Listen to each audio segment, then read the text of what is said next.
Kubaho. Umunyarwanda yabivuze neza ati kubaho ni ukubana.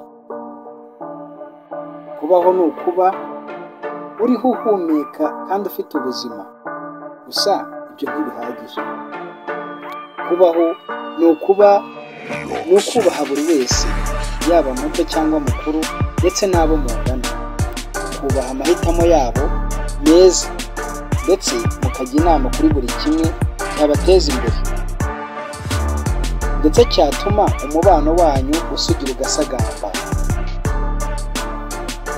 Kubaho ni ukwicisha bugufi. Umwe mu bahanga yagize ati kwishyira hejuru kubanziriza kugwa. Bityo niba wumva umwanya ufite muri sosiyete uri hejuru y'abo muri kumwe, ntuzirate usuzugura abandi, ahubwo uzabe imfura, ukunde buri wese, wubahe buri wese ndetse ufashe buri wese aho bishoboka. Ibi nubikora ntabwo uzigera kureba inabi, kuko nta cyiza nko kubana na buri wese mu mahoro. Kubaho ni ukugira umwifato mwiza mu bo mubana, abo mukorana, abo ukoresha, kandi ukababera urugero rwiza rwatuma izo mpinduka zisakara muri sosiyete nziza twifuza. Kubaho si ugusenya ibyagezweho byiza, ahubwo ni ukubisigasira ukabibungabunga ndetse ukarushaho gukora ibindi byiza biteza imbere buri wese kandi bifite umumaro munini buri wese. Kubaho si ukwirengagiza ibitekerezo by'abandi bigamije impinduka nziza, si ukwirengagiza ibyiyumviro by'abagukunda kandi bishimira buri ntera utera igana heza.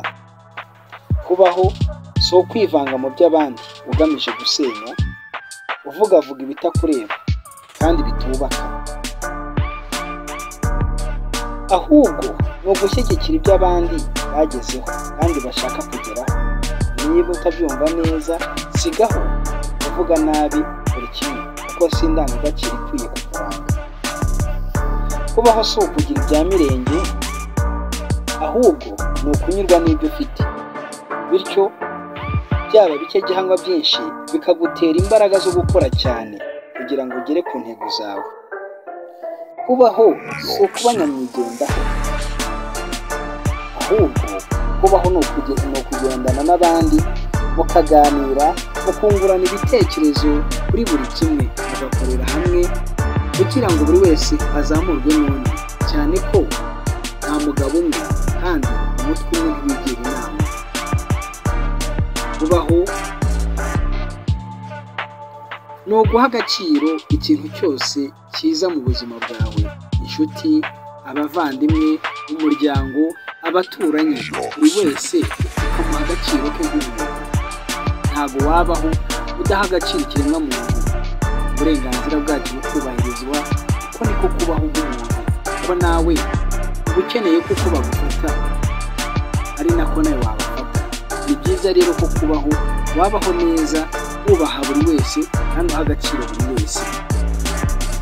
Kubaho ni uguharanira iterambere mu byo uvuga, mu byo ukora, aho unyura ndetse n'ibyo utekereza byose bijye birangwa n'inzira y'iterambere, aho kurangwa n'inzira isubira inyuma mu bitekerezo ikuganisha habi, ahubwo aho neza utekereza ibijya mbere kandi bigufitiye umumaro, bizagirira n'igihugu cyose umumaro ndetse n'abazagukomokaho bakazajya birahira iyo neza wabagiriye ndetse bakirahira ibikorwa byiza, kandi bazaterwa ishema no kumva ko ibyo bikorwa byiza bafite ari bo wabibagejejeho.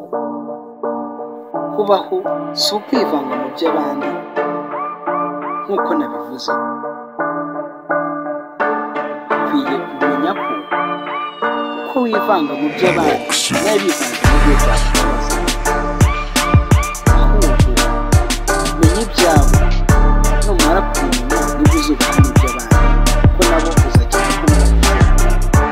Amahitamo yawe meza azabera benshi urugero rwiza. Nubona banakora nabi, wowe uzabakorere imirimo myiza. Imirimo myiza nuyikora izababera urugero, kandi bazagushimira buri kimwe wagezeho nk'umugabo nyamugabo ufite ijambo. Kubaho si ukurangwa no kuvuga byinshi,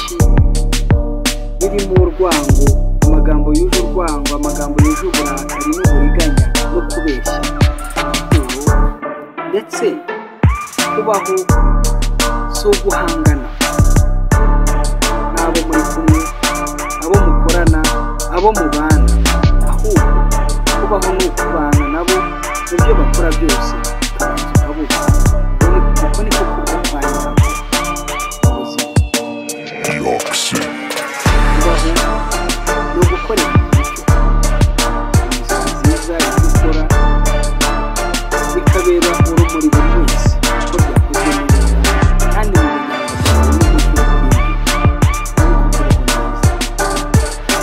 niba ukeneye inama, ibitekerezo ndetse n'iki kiganiro kikaba cyagufashije, ntugende udakoze subscribe kuri iyi channel yitwa Yes Revolution TV. Kore subscribe, like